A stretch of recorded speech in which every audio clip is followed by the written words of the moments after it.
our speakers. So good morning, everyone. It's great to see everybody today. Who might not know me, my name is Stella Biggs and I'm Industry Programs Coordinator for the Tourism Industry Council of South Australia. So welcome to our TIC-SA members and partners and all from our tourism community. The TourismIQ series is a program supported by state and federal funding, and it's undertaken by TIC-SA. It's focused on delivering and building business development opportunities for the state's tourism industry. Today's webinar will be recorded and available on our website as an ongoing resource. So I'll introduce our trainers in a moment. However, I just have a few housekeeping matters to run through. So I'd like to ask to please keep your microphone on mute and just use the chat function for any questions or comments you might have. And I'll sort of monitor those ones and we'll endeavour to work through those questions throughout the session and with allowing some time at the end for some Q&A. So the purpose of today's webinar is to better understand the domestic Chinese market and how to assess your business's suitability and readiness to adapt your offering for these customers. I'm delighted to introduce our trainers for today's session. So Jing, Managing Director of Chinese Language and Cultural Advice, and Jacky Sun, Director of Fortune Dragon Travel, Max Media Australia, and the Almond Carriage Cafe. Welcome to you both. So I'll now hand over to yourself, Jing, to commence today's webinar. Thank you, Stella. Good to be here with you all in a virtual world. I've done a lot of TourismIQ workshops over the years for our operators in South Australia around the topic of welcoming your visitors from China. Now, today is a slightly different topic. We're talking about domestic market and what we need to do to embrace it, to engage it. So I'll share some interesting insights with you. But before I get into it, I really want to say thank you to TIC-SA for organizing this and also showing great leadership in a challenging time like this and lobbying the government and keep telling the government how important tourism industry is to our state economy. And I think like many of you in this room today, I'm looking forward to the conference on the 2nd of November. I'll be attending it in the Adelaide CBD, and I'm sure that many of you are attending the event from various locations all over South Australia. So I do have a PowerPoint slides to share with everyone, so just bear with me when I get the screen up. So attracting domestic Chinese visitors, that's the topic of today. Now, I want to begin by an interesting quote from Thierry Breton, the European Commissioner for Internal Market. So he said, and this is at the peak of the pandemic, he said, this is actually a great opportunity for tourism operators to reinvent yourself to be more sustainable, resilient, and innovative. And of course, I think reinventing your business is easier said than done. We all can talk about it, but it's really hard to do it, especially when we talk about small operators, those of us who don't have a huge marketing budget, who can't afford to try different models and pick one that works the best, can't afford to do A/B testing in the market. What we really want to find out is the best practice out there, what works the best, and also avoid some of the common traps. And that is really the purpose of today. So what I want to do in the next half an hour is talk about three things. I want to talk about the suitability and readiness for embracing the domestic Chinese visitor market. Then I will move to explaining how you need to change your market story, your brand story, and your pitch for this particular market. I'll share some interesting examples with everyone. And then I'll move on to how do you build connections in South Australia.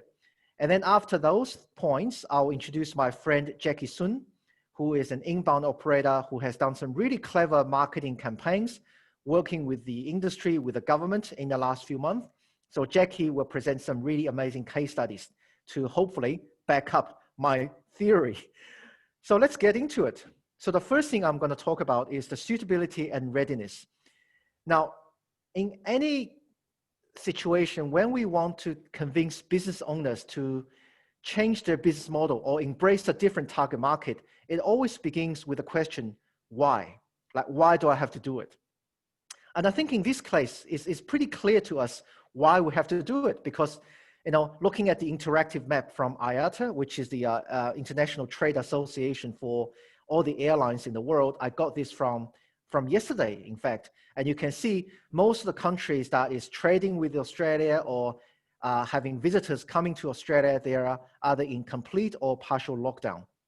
So we can't really have any international visitors in the short term. And that was also confirmed by the federal budget announced a few days ago, that the international travel won't be able to resume until the latter part of 2021. So we understand the reason why now we have to focus on the domestic market.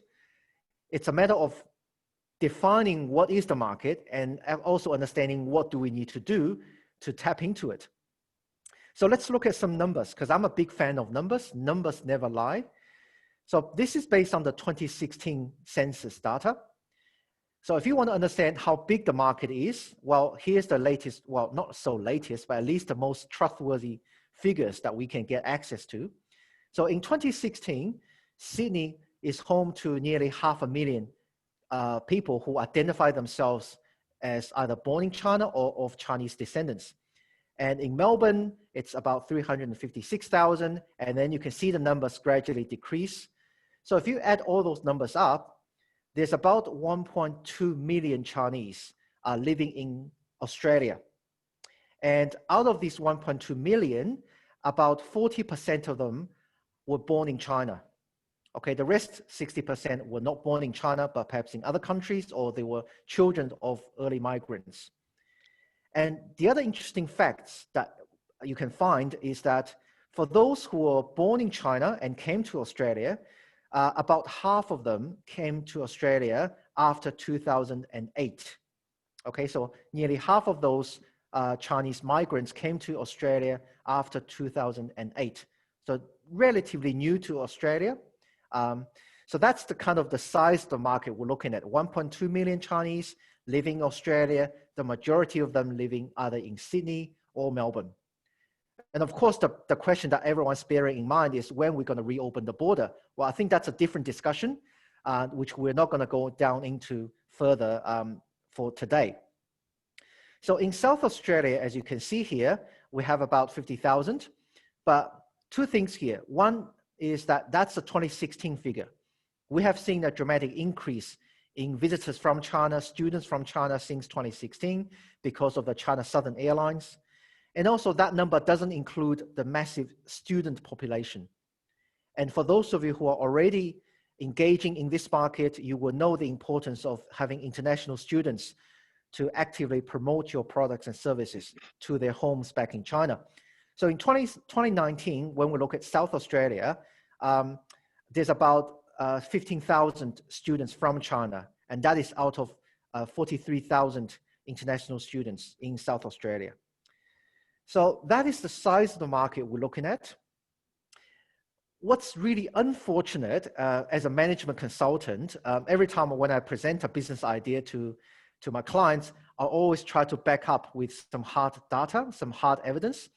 The challenge for me when we look at domestic China market is that there's not enough research or data to suggest how much they're spending annually on travel or how much they're spending on tourism-related products. So the data just isn't available at the moment, but we can still find some interesting research out there. For example, there's one piece of research that I highly recommend our operators and regional government agencies to have a look at. This is available on the internet. You can download it. It's about 70 pages long. So excellent bedtime reading for many of you. It's called Chinese Free and Independent Travelers and Their Potential for Regional Australia. And that was launched in March 2019. So definitely before the COVID. But I think there's a lot of good information from this report that we can still look at today and see this is as true back then as true right now. So that report, I think if you haven't had much exposure to the China market, especially those free and independent travelers, that is a document that I highly recommend everyone to have a look at it. And especially for a large organization, this creates a bit of a organizational alignment, as I call it.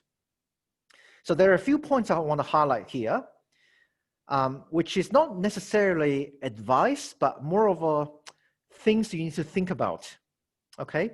For example, there are a few issues with your business model that is often related to language.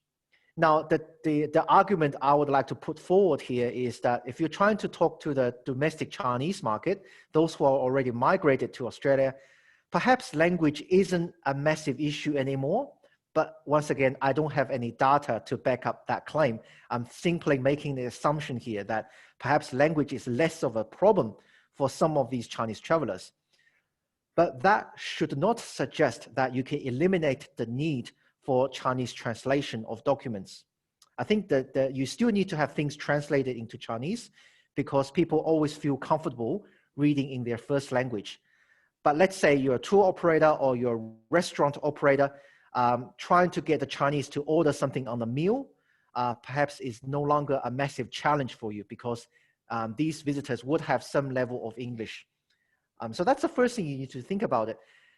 So if your business in the past was solely relying on working with Chinese visitors who do not speak English at all, then you need to have a rethink about how you are still relevant to this new market, who many of them will speak some English. So that's the first thing you need to think about. The second thing is, as a business, you need to rethink about your customer journey map. So how many touch points are there for Chinese visitors these days? Now, based on my own experience and talking to a lot of operators and also visitors from interstate, what I found was that those Chinese who are already living in Australia, they're really savvy in the digital world. So they will often do research and they will book their travel online. They will go to websites like booking.com or Last Minute or Trivago. So in a way, they're not so different to the domestic Aussies. But on the other hand, when it comes to deciding what products they're going to buy or what places they're going to visit, they will still rely a lot on customer review websites, and a lot of those customer review websites are still in Chinese language. Okay, so it's a very interesting journey that they are having. So they will book their journey using English language websites, but they will still read a lot of reviews and comments that are still in Chinese language. So I think it's still critically important that you have that digital capability in your workplace and having bilingual Chinese staff who can monitor a lot of comments and reviews on those review websites. And then one of the interesting features of Chinese living in Australia is that a lot of these migrants have young children who are attending schools. And also they might have their parents already also migrated to Australia through parent migration visas. So it's very likely that you're gonna have visitors from interstate or from South Australia who are travel as a large family. So you have husband and wife, and you have one or two young kids, and then you might also have the elderly grandparents. So I want you to have a think about your offering. Do you have products and services available for 3 generations? Because each of them will have specific requirements, constraints, language issues. So you need to really have a think about it, especially if you're offering, for example, adventure-based tourism products. Then you need to think about it. Is it really worth to expand your service offering for those Chinese families who might travel with their elderly parents? And I can't imagine those elderly parents will go on some adventure tours unless they know it's 100% safe or unless they're physically able to do so. So if you're offering adventure-based tourism experience or wine tasting experience, you might want to think about broadening your offering because now you might have a whole family traveling with the elderly and also the young. Okay, so have a think about it. I don't have an answer for that. I think it really depends on your business model, which I wouldn't be able to tell just based on this webinar itself, but at least have a think about it. And the exciting thing for me as a migrant myself is that those Chinese who are already living in Australia, they are far more likely to go into regional areas. And I know this has been an issue for a lot of regional operators because whenever we talk about visitors from China, a lot of regional operators always feel like they're missing out on this gold mine because those visitors from China, they are unlikely to go outside of the metropolitan area for a whole week. But now we actually have this opportunity to introduce our regional offering to a lot of these domestic Chinese, which I think opens a whole new opportunity for many operators in the regional South Australia. But as I will talk about it in a bit more details later, you really need to think about how does your offering relate to the expectations of Chinese visitors, but I'll talk about that a bit later. The other thing, which is once again super exciting, is that now we actually have an untapped opportunity to engage these visitors in what is traditionally the low season, which is December and January. I remember a few years ago, the University of Queensland did a survey asking a lot of tourism businesses and retail businesses about when is the best time or the worst time to advertise to Chinese migrants and students. And overwhelmingly, a lot of them said December and January is the worst time because those were the months that a lot of Chinese migrants and students will go back to China for holidays. So if you advertise in January, you literally get no feedback because all of these Chinese migrants and students, they're still back in China. But because of the travel restrictions, there's a large percentage of them staying in Australia, in South Australia, through December and January. So that is actually an opportunity. I think a lot of us have to think about it. Do you have the capacity and capabilities to engage these group of people who are actually looking actively outside of their homes and trying to find experiences that can take their whole family to? So these are the 5 points I really want everyone to have a think about it. It doesn't necessarily have an answer, but at least I think your decisions need to have to take consideration of these 5 points. Based on the limited data that's available, I pick one of them here to share with everyone. This came from the University of Technology in Sydney. So they looked at the way Chinese in Australia access information. And what they found are two important things. The first thing is that, as you can see on the screen here, that the Chinese watch less than 11 hours of television per week, which is a difference of more than 4.5 hours compared to the rest of the market. So the Chinese watch far less television in Australia. So that shows that if you're thinking about where you put the money to attract domestic Chinese visitors, perhaps television is not the best way, just purely based on that piece of research. But on the other hand, the Chinese spend nearly 21 hours each week on the internet.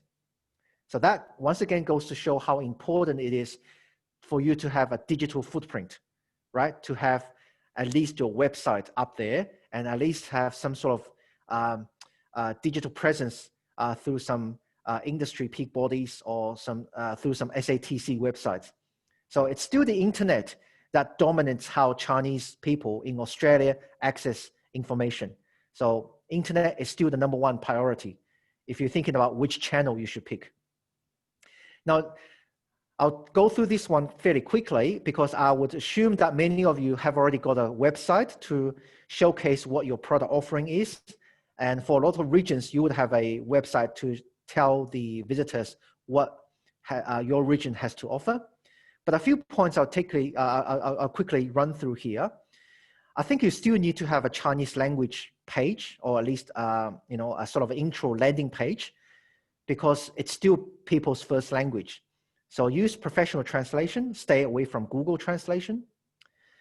And then have a chat with a web developer about how do you activate that language switch buttons, which you can see on a lot of landing pages, how you can change from one language setting to another. So have a chat with a web developer about that.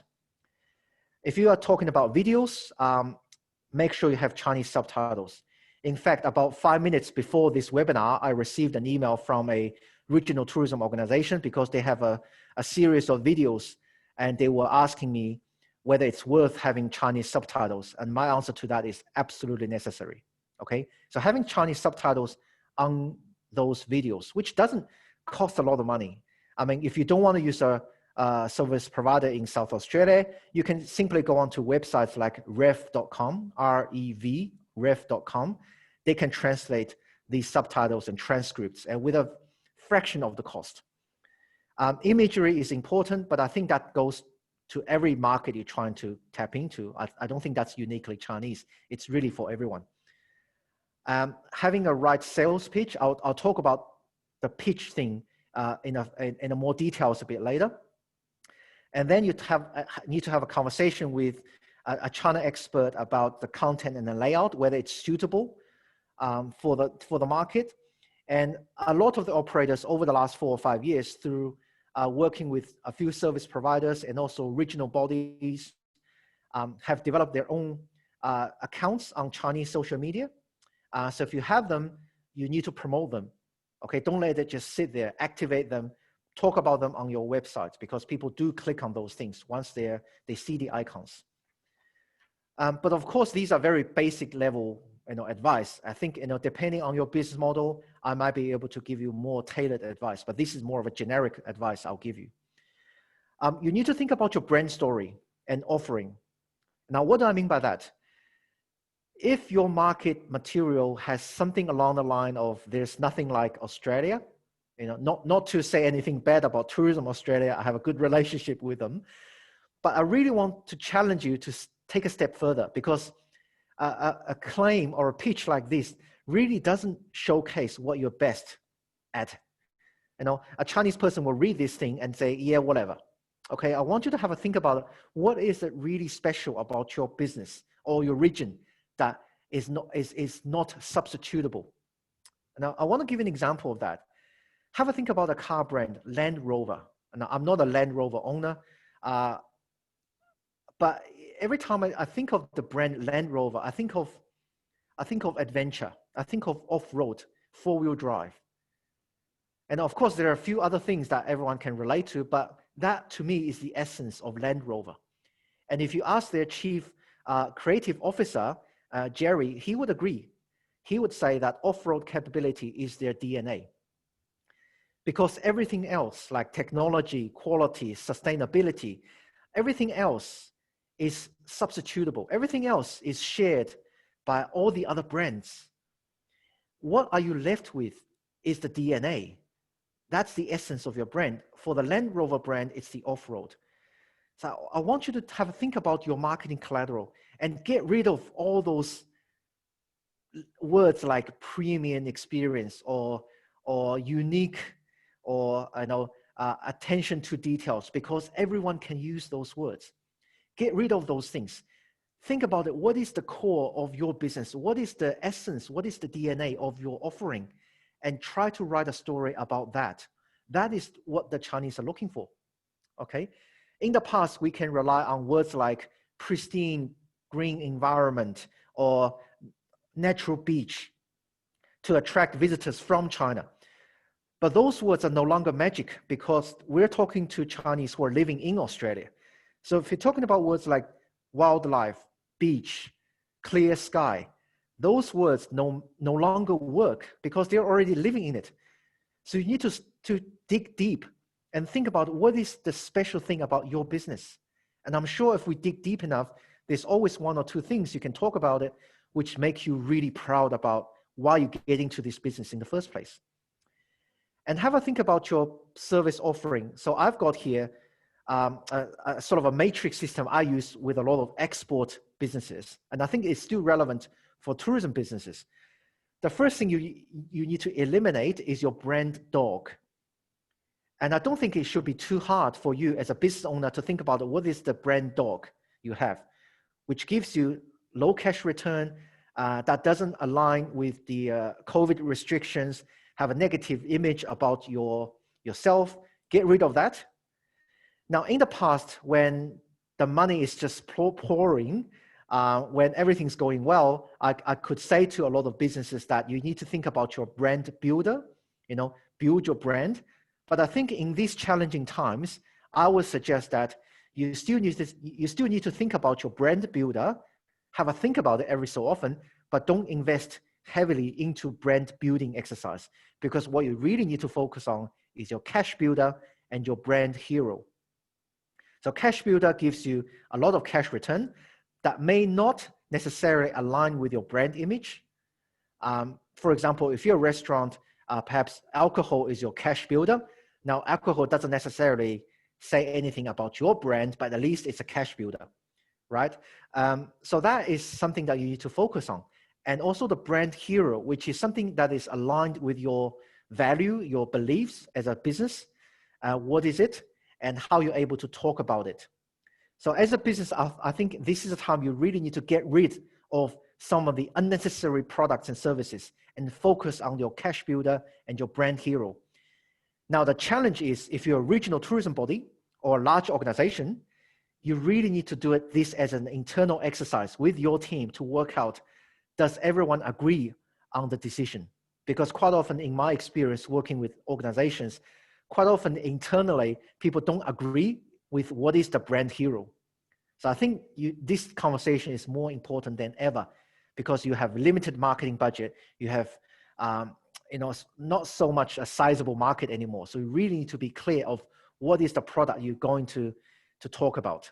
So have a think about it. A little strategy I would like to share with you about how to appeal to the China market is I take it as a 3-step strategy. Step 1 is you identify a problem, something that is the pain point of these domestic Chinese visitors. What is their pain point? And then you provide them with a solution, which is your brand hero or your cash builder. And then you develop a call to action, whether it's through a cash discount or limited time offer, something like that. Okay, I want to give an example. And for those of you who have done my IQ programs in the past, you probably would remember this case study, which happened in 2017 in China. So Denmark, as a country in Europe, relatively small, not so much a tourism destination for Chinese visitors, but they've done some really clever marketing campaign. So Denmark, back in 2017, did a promotional campaign, and the tagline they used was that our country has been overtaken by oysters. There are way too many oysters on our shores. We can't get rid of them. We need someone to help us get rid of oysters because we're not happy about it. So it was a very clever marketing campaign that was done on social media with the support of the Danish government, the embassy in Beijing. So it was a very creative marketing campaign. So it's really unique, right? It doesn't talk about the features of like what places you can go to in Denmark. It actually goes back to the basics of why do you want to go to a country? Well, in this case, because people want to eat oysters. So for those of you who are famous for seafood, if you're the seafood frontier, coastal regions, have a think about whether this is something that you can actually leverage. This is about creating a problem, even if it's not really a problem, but creating a problem and then providing a solution. And then follow up with some sort of call to action, perhaps with cheaper airfares or some limited time offers. And if I compare it with some of the current marketing materials we're seeing in South Australia, I want to give you another example here. So I was in Clare Valley a few weeks ago, just took my family around seeing the region. And I came across this double-sided A4 sheet. Now, not to say anything bad about this place, because this is a truly magnificent building that if you're in the region, I strongly recommend you all go and have a look at Martindale Hall. But I was standing there reading sentence to sentence because I do like history. But I was asking myself, if I were a first-time visitor from interstate or from South Australia, would I ever bother reading the whole thing? Or if I were given this at the information center, would I pay a visit to this location? And I would say probably not, because it's just too much reading. Reading in my second language is never going to be fun, no matter how good your second language is. And I thought, if I were the marketing agency, how would I change this around? And I would go back to the model I just explained to create a problem and then provide a solution. So I sent a message to a lot of my friends on WeChat that night. I said, does anyone watch Downton Abbey, that UK TV show, which I think then turned into a movie? I said, does anyone watch Downton Abbey?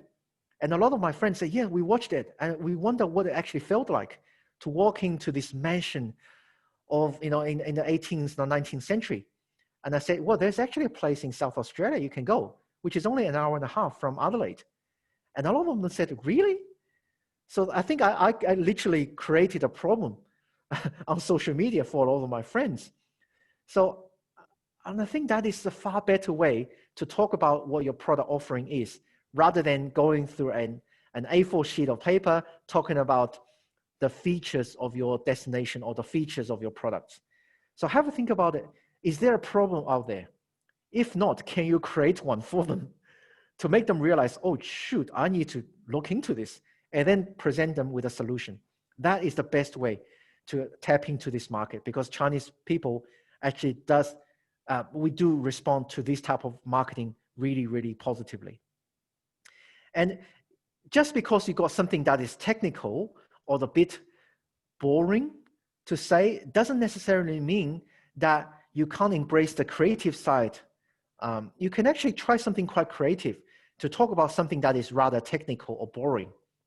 For example, if you're a winery, assuming we do have some wineries, some cellar doors on this webinar today, have a think about how you can turn things around using icons, using emoji type of language. This is the image I grabbed from a Melbourne-based company called Old House. See, they were able to turn this boring process of winemaking into something that is far more visual, colorful. And if I were a Chinese visitor visiting a cellar door who knows very little about winemaking, at least I can point at something to the cellar door staff. For example, I can point at number 3. I say, what's that funny looking container? At least I know what to ask. Otherwise, if I were given an A4 sheet of paper explaining the fermentation process, I wouldn't bother reading it. Even if I do read it, I wouldn't be able to strike a meaningful conversation with the operator because I just don't know what to talk about. So have a think about what is the visual thing you can present using some sort of what I call infographic method. I think that is a far better approach than presenting everything in a sort of an A4 sheet piece of paper in an essay style. So you can actually do a lot of creative things with the China market. And to be honest, if you really think about all the things I just said to you, it's not just for the domestic China market, it's actually for everyone. If you want to appeal to the local travel market, if you want to open to international visitors when the borders do open up again, these things still apply. All right, but I think these are the very basic things at least you can start working on right now to get yourself ready for the busy Christmas and January period when there's a lot of Chinese, well, 1.2 million Chinese trapped in Australia, not being able to go overseas. So the final point I'll make here is have a think about how you can identify and build some connections in South Australia. And I want to present the reason behind this, because in my experience, I often find a lot of tourism operators, they're so busy working in their own world, in silos, they're not engaging with a lot of other business out there. But it is actually absolutely critical to engage beyond your own business. And this is actually true when you think about the concept of marketing, because consumer evaluation of a product or of a brand is not so much based on what they know about the brand. It's actually largely based on what is the brand associated with. Okay, so there's actually what I call like a sort of a mapping process that is going on in people's head. For example, if I'm promoting a brand, let's say if I'm a winery, then of course I need to talk about my winery, my cellar door, my wines, but also I need to think about the region. You know, for example, am I made in Barossa or McLaren Vale or Currency Creek? I need to think about what is what I call the brand equity. What is the brand reputation of Barossa or McLaren Vale? Because that's something I can actually leverage. So it's what I call the places, which you can see on sort of right next to the brand. It's the places that people are often associated with. And also the people, for example, if you have a very famous winemaker or sort of a local brand hero, a true legend in the region, how you can leverage that person's reputation to promote your brand. It could be some of the things or other brands. Once you start doing this exercise, you can actually do a lot of connections and say, I'm actually associated with this restaurant. I can be associated with that organization. So you can actually do more by talking to a lot of different bodies and businesses. But when you look at specifically the domestic China market, I want to present a few ideas, not necessarily endorsing them, but just a few ideas that you can probably have a think about. For example, the majority of Chinese access internet through mobile devices. So in South Australia, there is one mobile app called Adelaide Circle, which is a Chinese language app developed by this company called IH Media, which has been around for a long time. So it's basically an app that Chinese can log in and they can see what restaurant is around the corner, what brands are doing special promotional campaigns. They can download coupons, they can write customer reviews. So there's actually apps like this in South Australia. So of course, as a brand, you need to pay money to be listed, but that's worth thinking about. Okay, obviously it's up to you to weigh in the pros and cons. But then if you expand it in every major city, in Brisbane, in Sydney, in Melbourne, there are similar apps. So find them and talk to them. If you're in the region, for example, Barossa has got a number of social media accounts on like Weibo, on WeChat. Have a chat with them if you're a Barossa-based business. KOLs or key opinion leaders, there's actually quite a number of them in South Australia. What they do is they do a lot of short videos, and live streaming. If you're familiar with TikTok and some of the other platforms, that's what they use. They are actively working with a lot of restaurants and destinations to promote brands. Of course, they will charge a fee, but why not have a chat with these people? Because they're based in South Australia and some of them based obviously interstate, but engage in some of these Chinese influencers might be worth thinking about. I've been involved in a number of projects in recent months about identifying and talking to these KOLs. And stop thinking about that 2021 is going to be quiet, because last time when I spoke with the Adelaide Convention Bureau, they're still actively promoting South Australia as a conference destination. So if you're already listed on the ACB website, if you're already working with Convention Bureau, have a chat with them to see what they're doing in attracting Chinese visitors beyond 2022, because they're actually doing quite active promo campaigns in China as we speak right now. So these are some of the examples you can have a think about it. And of course, there's a lot more other examples you can think about in the future, which kind of leads me to the next part of the presentation. So what I want to do is to introduce everyone to Jacky Sun, who's an inbound operator who has done some really clever things in South Australia. So I was introduced to Jacky through TKSA, and I've done some discussions with Jacky looking at how we can promote some of the regions and brands through his platform. So I want to hand the mic over to Jacky. So Jacky, I want you to take over the next part. I want you to have a chat with the listeners here about how you actually seeing how the market is performing and how you actually go about and promote the regions and services. Okay, I'm done. Thank you so much. Thank you, Tao. Thank you for sharing so much information, which just let me can say nothing else, because you have seen most of it. Roughly, I won't just talk too much on the principles, because Tao is just sharing a lot of information. But I would like to just sharing my story, which started just before the pandemic, and how I just promote South Australian to China market, and I'm and how happy I am doing the stuff right now.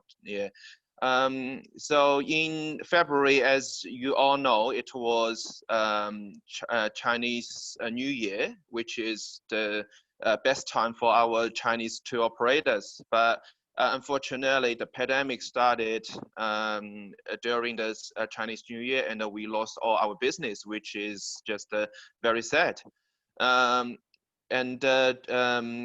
3 months, when we still in a very sad emotion, we were very lucky. SATC just raised a program which is a live stream program on a very famous Chinese trip advisor website, which name is Mafengwo.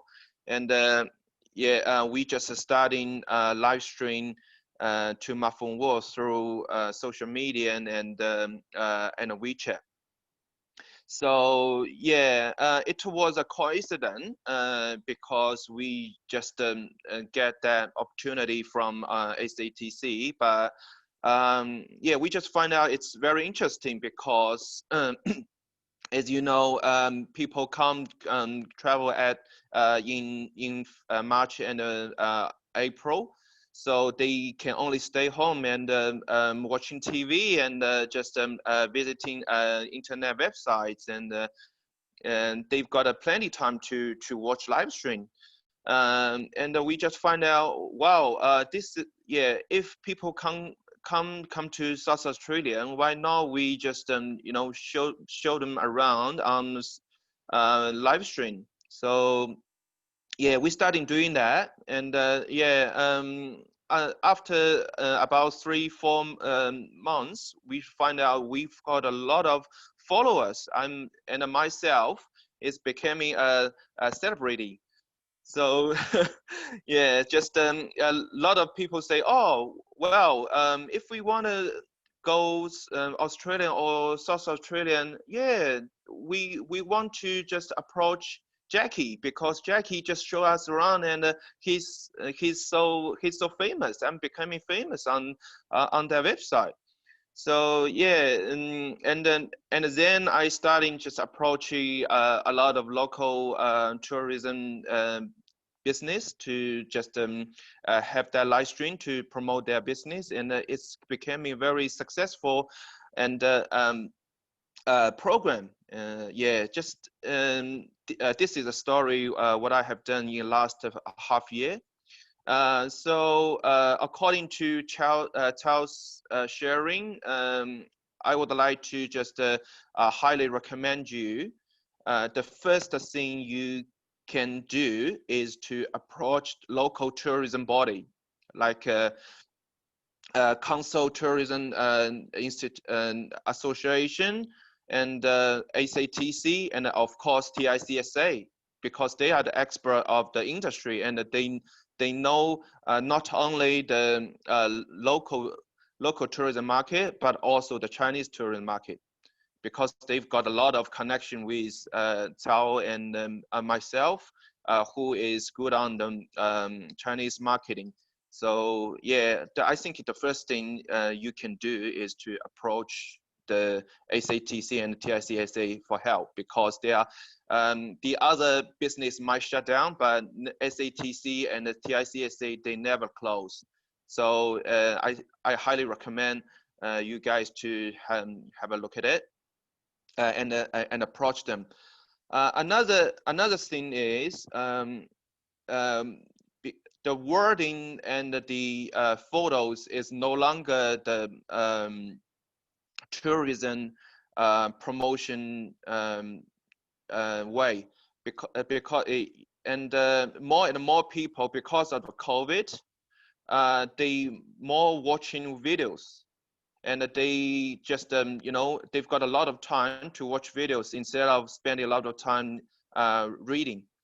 And yeah, people becoming lazy. Yeah, so just like Tao's sharing experience with about the Martindale Hall, yeah, it's a very good example. So if Martindale Hall's got a virtual video on the SATC website, they will be, yeah, you know, they will attract a lot of Downton Abbey fans. And the Downton Abbey fans, they will traveling from overseas even to have a look at this beautiful hall. But unfortunately, that Martindale Hall is not doing that. So they don't even have a photo of inside and out. So yeah, it's a pity, but you know, this is what we can improve in the future. We can have some videos, short videos, which is very famous, like and popular. Like you can use TikTok or YouTube to just upload some short videos, and not the formal one. You can have like an informal or casual one, like you playing in your province, and or you just have a chat about wine or chat about anything at your province to talk about your business, something interesting and funny will attract a lot of people to just keep their eyes on your business. So here is an example.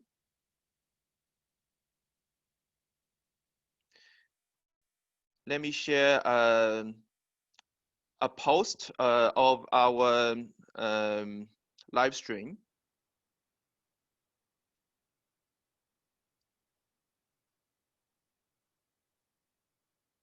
So anyone in our Zoom room know this winery? Who can recognize this winery? Yeah. This is Down the Rabbit Hole Winery in McLeanville, and yeah, this live stream was very successful because we've got about 100,000 viewers and fans just to follow this live stream, and they just want as you all know, Chinese people like taking photos. They love taking photos, and the Instagram photos is a new style and becoming a fashion in China. And before half year ago, I never know this winery, but during the live stream, when we visit this winery, a lot of people say, "Oh, I wanna come here for this winery," and this is a very good example because this winery is very good place for people taking photos. It's just simple like that. So yeah, so for the branding, and the other aspect is how you make your business or province, more visual attractive. So yeah, this is the next one, because we are tourism business. So we need to just make ourselves just more fashion and more popular looking. And another aspect is just like Jing sharing is you need an icon. No matter a person, like a winery, you can have like a winery owner, or you can have a winemaker who have some special skill, and sharing that skill in video or photos to the tourism market.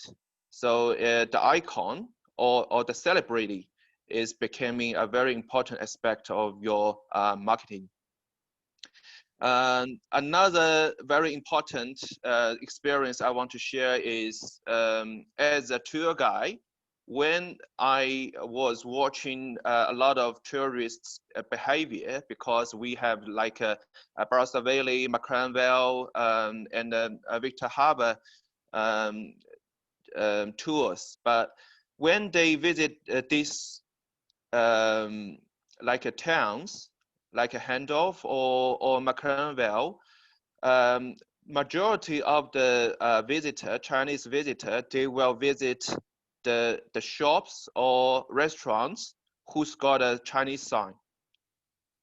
So that will be 90% of the tourists, they will visit the business with Chinese sign. And they will have lunch. 90% of them will have lunch at the restaurant which got a Chinese menu.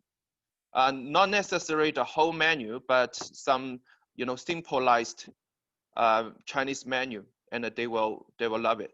So yeah, this is my experience as an inbound tour operator. Highly recommend you to just upgrade a little bit Chinese culture promotion on your business, no matter Chinese sign or just even like a welcome in Chinese language will just attract a lot of people to visit you.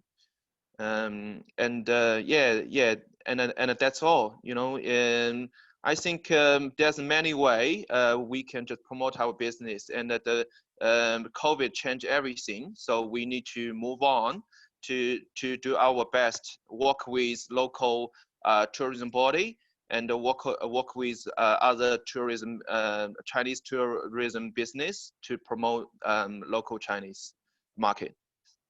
Thank you. Thank you so much, Jacky, and thank you to you as well, Jing. I'm just going to refer to the chat. We do have a couple of questions. Thank you, Jing, for answering one from Holly there. There was just another that I wanted to revert back to from Lisa.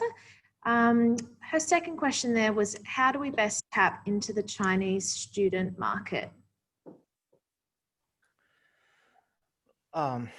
Look, it's a challenging question because I teach at university myself. So half of my students from Chinese students are still locked in China. So we had to deliver a lot of the courses through digital platform, which is never an ideal way of teaching.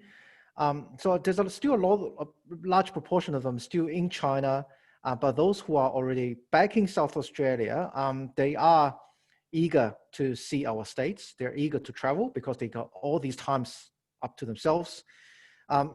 Going back to Lisa's question about how do we get into the market, I think the first thing we need to do is to start opening up this conversation with government agencies, for example, Study Adelaide and a few other organizations, because this is something that is bigger than just the tourism itself. It's about having experience for the students so they can talk about Adelaide as a great study destination. So it's actually not just about tourism, but also it's about study. It's about all the other things. So we need to approach this opportunity not thinking that I'm going to sell some stuff to the Chinese students. So I'm going to sell a destination or market. This is about how do we survey these students who paid a lot of money to see what South Australia can do for their future careers.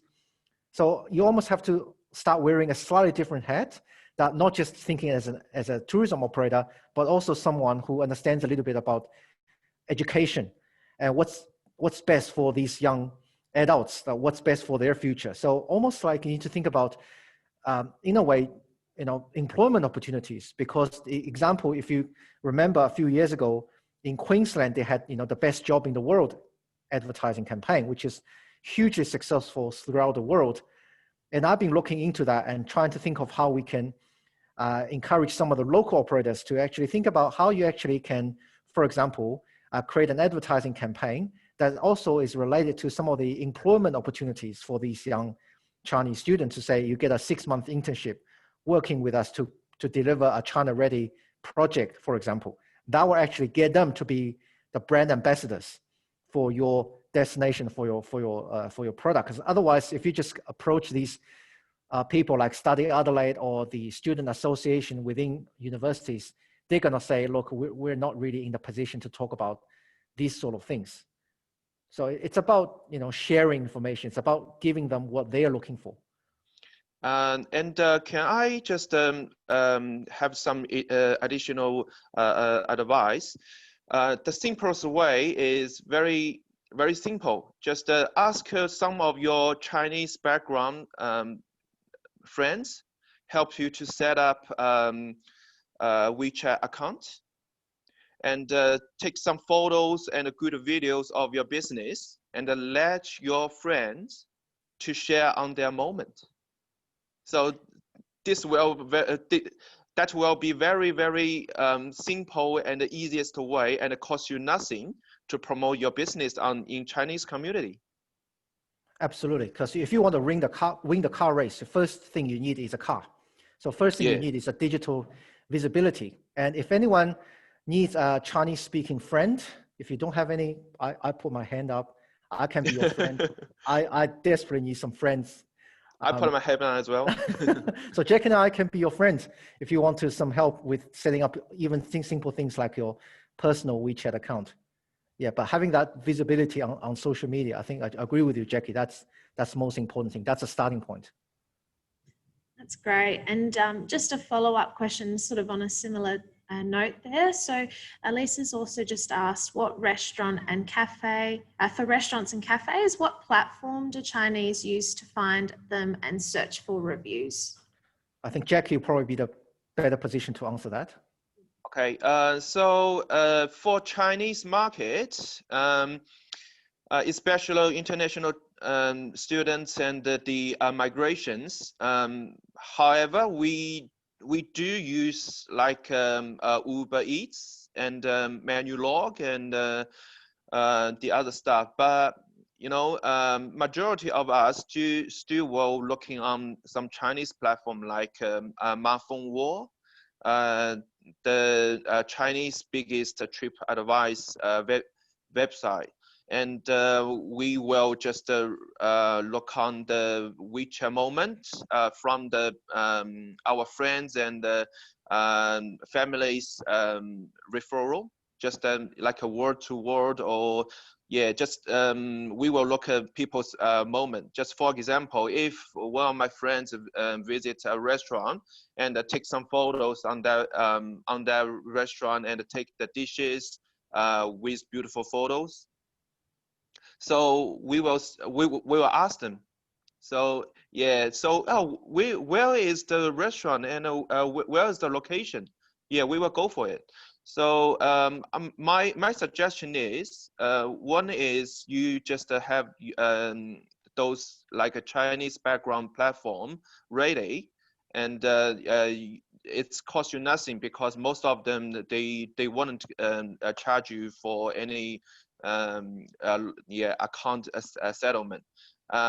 Another thing is if you see any Chinese visitors or a customer coming in your restaurant, you can have some you can ask them or approach them, see if they can post your restaurant photos or dish photos to their moment, and then this would be another way you can approach the Chinese customers. Fantastic. Yeah, thank you so much, Jacky and Jing as well. You've both been very generous with your time and insight and knowledge sharing today. So shortly after this session has concluded, I'll send an email to all of those who have registered. That email will feature a recording of the session along with Jing and Jacky's contact information should you have any further queries you'd like to ask them directly.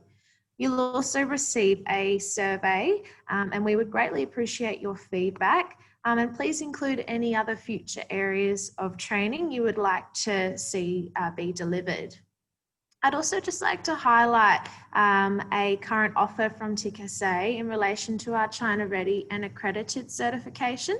So the China Ready and Accredited program and brand mark signifies cultural awareness to Chinese consumers and identifies products and services that they can trust. So this accreditation may assist in driving consumer confidence and engagement from the domestic Chinese market, and it provides you with tools and resources to assist in developing that website pages and information material into Mandarin.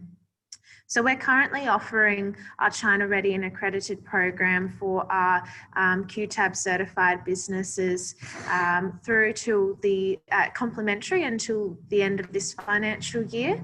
And just in order to be eligible for that offer, you need to register for the program by the 30th of October, so next Friday, and submit an application to me by the 30th of November.